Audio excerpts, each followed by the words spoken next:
श्री स्वामी समर्थ. स्वामी महाराज तुमच्या सर्व चांगली इच्छा पूर्ण करो ही स्वामींच्या चरणी प्रार्थना करते आणि आजच्या व्हिडिओला सुरुवात करते.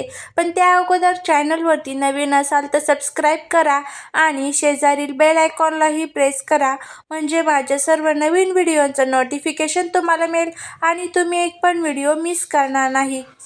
सोमवारी आहे त्रिपुरारी पौर्णिमा किंवा याला आपण कार्तिक पौर्णिमा असे सुद्धा म्हणत असतो. तर या त्रिपुरारी पौर्णिमेच्या दिवशी आपल्याला ह्या एका झाडाला स्पर्श करायचा आहे, जेणेकरून आपल्यावरती माता लक्ष्मीची कृपा व्हावी. माता लक्ष्मी या पौर्णिमेच्या दिवशी आपल्या पृथ्वी तलावरती भ्रमण करत असतात आणि बघत असतात की आपल्या घरामध्ये कोण किती सेवा करत आहे, कोण किती उपाय करत आहे, कोण किती कष्ट करत आहे, हे सर्व माता लक्ष्मी बघत असतात आणि त्याच्याच घरामध्ये माता लक्ष्मी या प्रवेश करत असतात. आणि त्यामुळेच आपण जर हे कष्ट केले, हे सेवा केले, ह्या उपाय केल्या तर माता लक्ष्मीची कृपा ही आपल्या घरावरती होईल. तर आपल्याला ह्या एका झाडाला स्पर्श करायचा आहे. ह्या झाडाला आपण जर स्पर्श केला आणि आपली मनातली जी काही इच्छा आहे तर ती सांगितली तर आपली मनातली इच्छा तर पूर्ण होईनच, पण माता लक्ष्मीची विशेष कृपा आपल्या घरावरती होईल.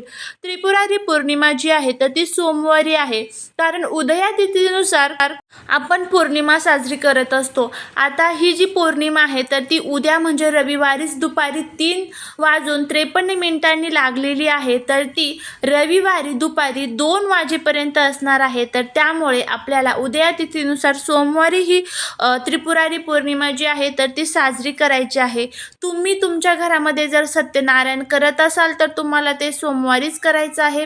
कुंकुमार्चन जर तुम्ही श्रीयंत्रावरती करत असाल तर ते तुम्हाला सोमवारीच करायचं आहे.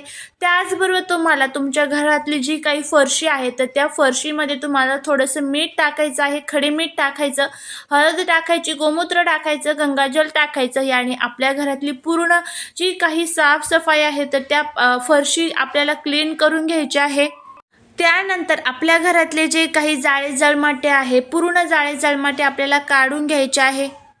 त्यानंतर आपल्या घरामध्ये कुठेही धूळ राहणार नाही याची काळजी आपल्याला घ्यायची आहे, कारण धुळीच्या स्वरूपामध्ये नकारात्मक शक्ती आपल्या घरामध्ये साठलेली असते. तर त्यामुळे पूर्ण घराची आपल्याला साफसफाई करून घ्यायची आहे.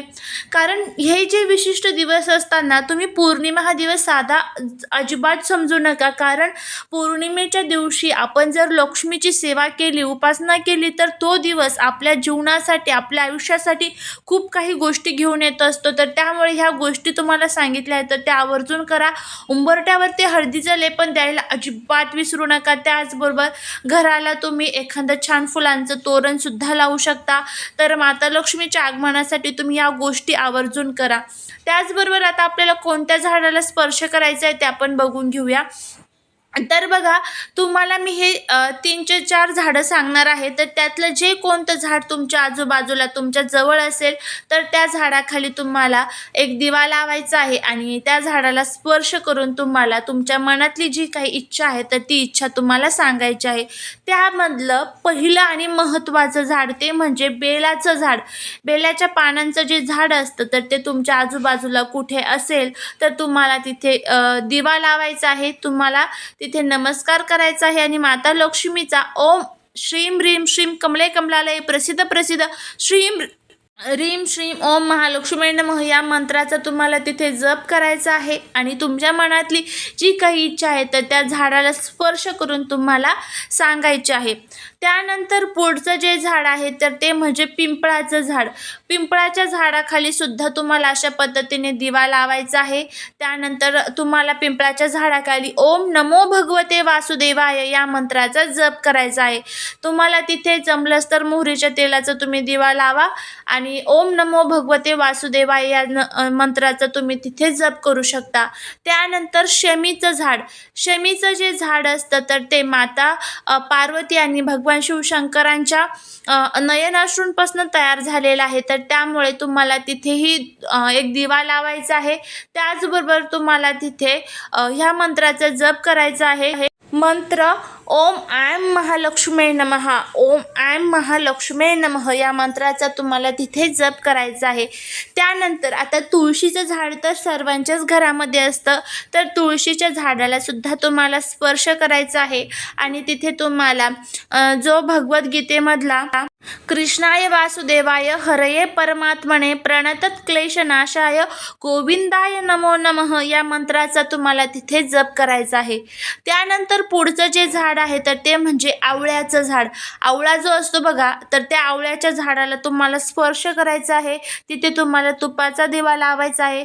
तुम्हाला जमलं असतं तिथे थोडीशी हळद टाका आणि त्या हळदीवरती तुम्हाला थोडंसं पाणी टाकायचं आहे आणि तिथे तुम्हाला ओम विष्णवे नमः या मंत्राचा तुम्हाला तिथे जप करायचा आहे. ओम विष्णवे नमः या मंत्राचा तुम्ही तिथे जर जप केला तर नक्की आपल्या जीवनातल्या ज्या काही अडचणी आहेत तर त्या दूर होतील. आता हे जे काही झाडं मी तुम्हाला सांगितलेली आहेत तर त्यातील कोणतंही एक झाड तुमच्या आजूबाजूला असेल तर आवर्जून तिथे जा. तिथे एक छान तुपाचा दिवा लावा आणि तुमच्या मनातली इच्छा सांगून हे जे मंत्र मी तुम्हाला सांगितलेले आहे तर त्या मंत्रांचं तिथे तुम्हाला स्मरण करायचं आहे. ते मंत्र यथाशक्ती तुम्हाला जमेल तेवढ्या वेळेस तुम्हाला ते मंत्र तिथे म्हणायचे आहेत. आता हा उपाय तुम्ही कधीही करा. तुम्ही उद्या केला म्हणजे उद्या पौर्णिमा दुपारून लागणार आहे तर तुम्ही दुपारून सुद्धा हा उपाय करू शकता. परवा म्हणजे सोमवारी तुम्ही दुपारी 2 वाजेपर्यंत कधीही तुम्ही हा जो उपाय आहे तर तो करू शकता. अगदी साध्या आणि सोप्या गोष्टी मी तुम्हाला सांगत असते, पण ह्या गोष्टी तुम्ही साध्या आणि सोप्या अजिबात समजू नका. याचा ज्या परिणाम आहे, याचा जो प्रभाव आहे तर तो आपल्या जीवनावरती खूप पटकन पडतो. तर त्यामुळे ह्या गोष्टी आवर्जून करा, नक्की तुम्हाला फायदा होईल. झालेली सेवा ही महाराजांच्या चरणी रुजू करते. तुम्हाला जर व्हिडिओ आवडला तर लाईक, शेअर आणि सबस्क्राईब करायला अजिबात विसरू नका. तुमच्या फ्रेंड्सबरोबर, फॅमिलीबरोबर सुद्धा हा व्हिडिओ शेअर करा, म्हणजे त्यांची सुद्धा मदत होईल आणि त्यांना सुद्धा जर काही अडचणी असतील, त्यांच्यासुद्धा इच्छापूर्ती असेल तर त्या इच्छापूर्तीसुद्धा त्यांच्या होतील. श्री स्वामी समर्थ.